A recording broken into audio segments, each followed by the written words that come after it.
તો જય માતાજી મિત્રો. તો આજે અમે હવે શિવરી જાઉં હતું, બહુચરાજીથી શિવરી લગભગ 100 કિલોમીટરનો રસ્તો છે, એટલે હવે નીકળવું છે.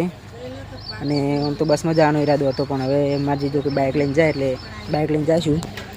તો આ જોઈ શકો છો, આ છે અમારે ત્રણ બાઇક, બે છે 180 અને એક છે 150. એમાંથી મારે જીજો હવે અમુક કરી જ રહેશે. હવે પૂછા મારે જીજાને શું કહે, હીરો લઈ જાઉં કે ચીવ લઈ જાઉં. તો જીજા આપણે ચીવ બાઇક લઈ જાઉં હાર્યું કે લઈ જાય ને? થોડું બંધ પડ્યું હતું એટલે થોડું રાઉસ થઈ જાય.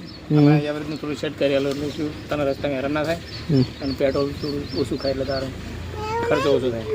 બાકી બીજું બધું બાઈક કમ્પ્લીટ છે. એવું જ ને. અને મિત્રો કોઈ પલ્સર રાખતા નહીં ના કે તમે હેરાન થઈને મરી જાઓ.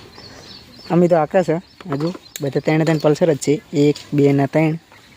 અને ગેરેજ તો આપણે ઘરે જ રાખે છે. જો પોના તો આખા બધા ભરેલ જ છે, ગમે તેમ ખોલીને બેસી જાય છે, કોઈ હોતો જ નહીં. તો હવે અમે નીકળીએ ઘડીક રહીને. તો મળશું આગળ વ્લોગમાં.